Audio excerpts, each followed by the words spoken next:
Hello, this is Gary O'Sullivan, and welcome to this session of The System Training.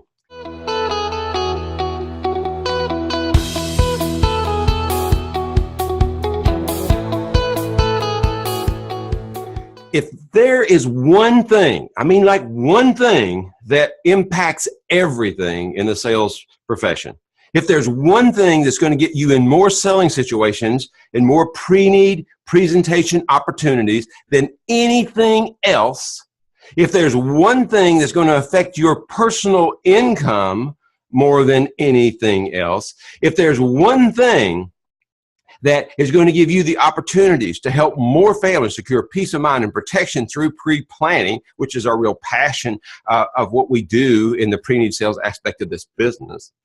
If there is that one thing, wouldn't you want to know what it is, and wouldn't you want to do it on a very consistent basis?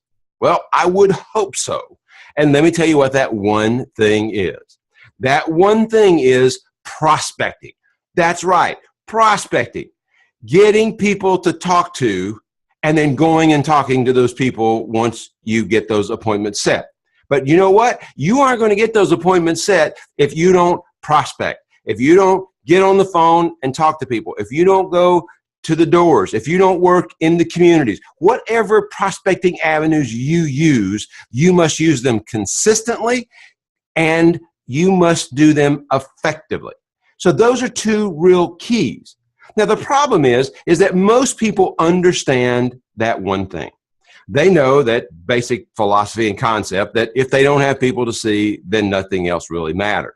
Because it doesn't matter how knowledgeable you are about this business. It doesn't matter how much insight you have about this business. None of that stuff matters. You know why? Because if you don't have people to see, you're never going to be able to use the skills and the professional competencies that you have to tell your pre-need story and to convince people to make this decision to protect their family.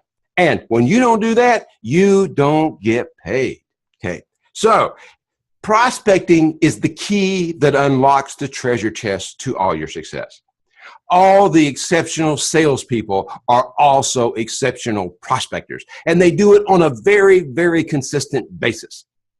And everybody that I've ever known that understands sales really gets it that they need to prospect. Now, notice what I said. They get it that they need to prospect. It doesn't mean they prospect. There's a big difference. There's a big difference between having good intentions about prospecting and being intentional about prospecting. So let's look at both of those things for just a minute. Somebody that's got good intentions, what does that mean? Well, they come in, sometime today, I'm going to do some prospecting. Yes, sir, without a doubt. I know. Well, we had that sales meeting the other day, and I got all amped up about it, and I saw that, geez, if I make 2 more presentations a week, then I probably make maybe 1 more sale, and over a period of a month, that's going to be a huge financial impact for me. I'm excited about that, and all I got to do is just prospect a little bit better and prospect a little bit more. They have the best of intentions in the world, but yet they still don't prospect anymore. A person that's very intentional about prospecting, they make prospecting a scheduled event. They say, this is the time that I'm going to prospect. They know that it's an appointment they have with their future, and they know how critical it is to their ongoing success in this pre-need selling business. But here's what's usually happened. Now, this is probably not you. But I've seen these folks in my sales organizations that I've worked at through the years, and you've probably seen them too.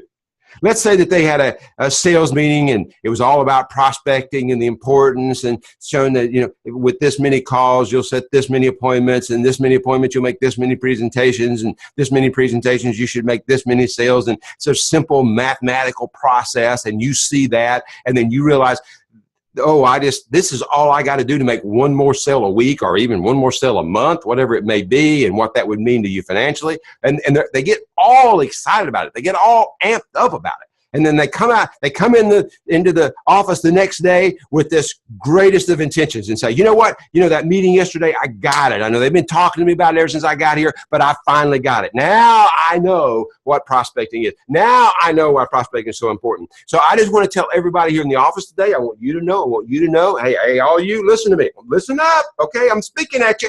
Here's what I want you to know.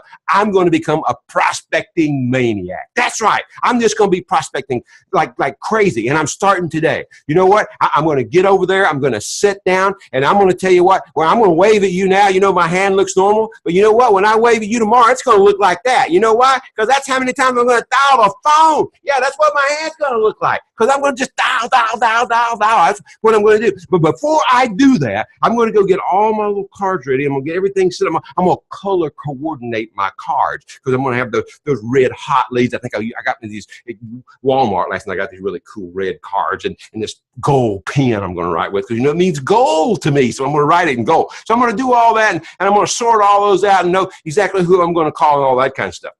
And then they do that. And then a few minutes later, maybe, like 30, 40, 50 minutes later, you say, I got my cards already. I just want you to know I'm going to go prospect. And since I'm going to be on the phone so much, I want to really keep my tempo up. And so what I'm going to do is I'm going to go make some coffee. Give me a good shot of coffee right now. Well, you know the rule of the coffee pot. If there's no coffee, then you got to make it. Okay, so you got to make the coffee. Well, what's the rest of the rule of the coffee pot? If I made the coffee, I get the first cup. Well, guess what? I'm not going to get the first cup unless I stand there and guard the coffee pot. So now I got to stand here and wait. You know, it's going to be different. I'm telling you what, as soon as this coffee made, I'm all over it. I'm going to be, you know what, probably hear the fire alarm go off here in the building. You know why? Because my phone's going to be so hot, it's going to be smoking and set the fire alarms off. That's how hot it's going to be. Yeah, as soon as this coffee's made. But I got to stand here and watch it because I'm going to get the first pot because I know if I go and make a few calls, come back, the coffee pot will be empty again and I won't get any coffee. And it's not that I want to be, overly amped, but I want to keep my edge and stay focused, have my voice nice and warm. That hot water helps keep my voice nice and warm. So that's the reason I'm going to do that. And then the coffee gets ready and they pour them a pot of coffee and they drink it and say, hey, you wanted to tell me about the ball game. I know you were all amped up about your team winning this weekend. So let's just go ahead and get that over with because just as soon as you tell me all that, I'm going to get in there and I'm going to be on that phone. And I'm going to be calling because I'm going to be a prospecting maniac. That's what I'm going to be. Okay. So I just want you to know that. So they stand there and they drink 2 or 3 cups of coffee. So then they get them another one. Then they go sit down. They've heard all the stories of the football teams and all that stuff. Now they got their coffee. Now they're at their desk and saying, you know what, I better go to the restroom. You know, I did drink a lot of coffee. I didn't intend to do that, but, you know, I had to hear the whole thing about the whole football game. So, you know, the whole halftime show and the whole bit. So let me go do that because I'm going to go do that because when I start calling, I'm not getting up. I am not getting up. I'm going to sit here, call. Smoke. The phone's going to melt. Yeah, I got my cards already, the red cards. Okay. I'm really going to be ready.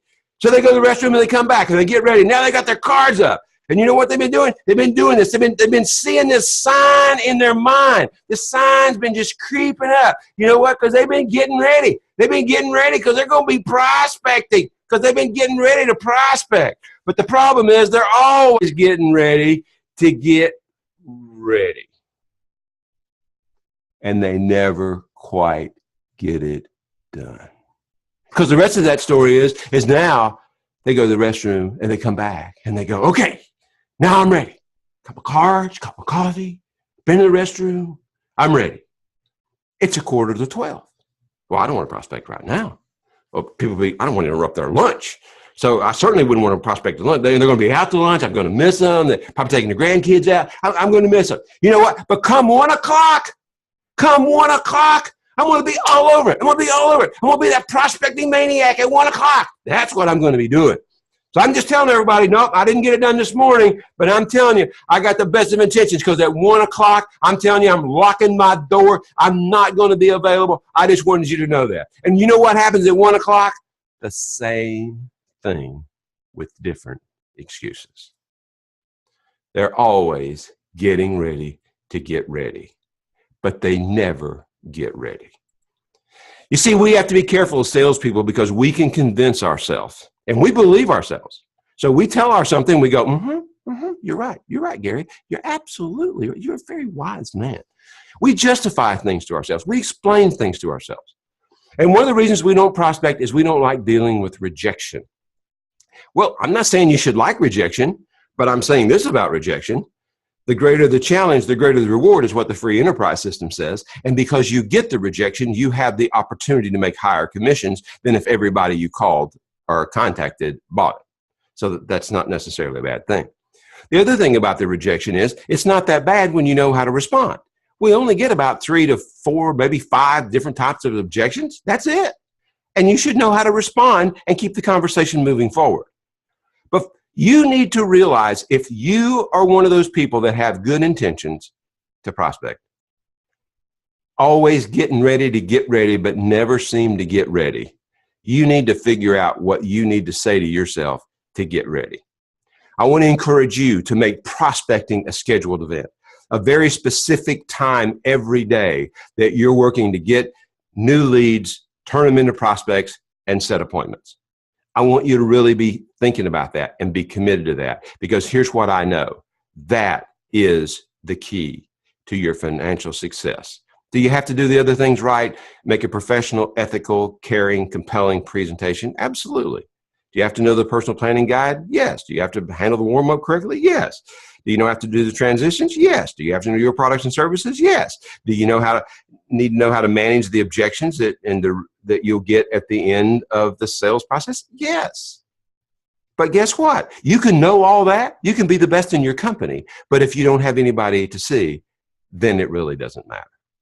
So I want to make sure that you're not one of those people that are always getting ready to get ready. I want you to get ready once and forever. And the way you do that is you convince yourself that it's one of the most valuable activities that you can engage in every day. If you really want to help as many people as possible in your community secure peace of mind protection, take the burden off the ones they love, and help them save a lot of money. If you really want to be in control of your income, because the more people you tell that pre-need story to and convince them of securing that protection, the more opportunities you're going to have to make an above average income. And you are in total control of that. Not your sales manager, not your market. You are in control of that. So why not take control? Because you know what? Even if you're a pretty good prospector and you're somewhat regular, what if you got very committed? Every day it was a scheduled event. Every day you followed the script, did exactly what you were supposed to do. And then you ended up setting one or two more appointments a week, which over the period of a month could get you in 2 or 3 more selling situations, which could get you 1 more sale. And just take your average commission and then multiply that times 12. So if you got 1 more sale a month times 12, that's the financial impact you could make, and you have total control of it. So let me encourage you. Don't be getting ready to get ready. Get ready. Be intentional. Make prospecting a scheduled event, and you will help more families, and you will make more money. And here's what you need to remember. You are in total control of that. This is Gary reminding you that if you will follow the system will lead you to success.